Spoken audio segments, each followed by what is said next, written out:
కళాయి పెట్టుకొని కళాయిలోనే 3 మిర్చెస్ 2 medium size onions cut చేసి వేసుకోవాలి.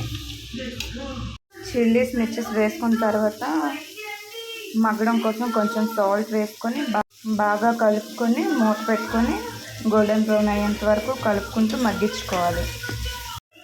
మనకు ఆనియన్స్ మగ్గాయి కదా, ఇందులో చికెన్ వేసుకుందాం. చికెన్ వేసుకొని ఒక 1/2 టీ స్పూన్ అల్లం వెల్లుల్లి పేస్ట్ వేసుకోవాలి. ఇది బాగా కలుపుకోవాలి. కొంచెం సాల్ట్, పసుపు బాగా కలుపుకొని మూత పెట్టుకుందాం. కారం కొంచెం, చికెన్ మసాలా పొడి కొంచెం,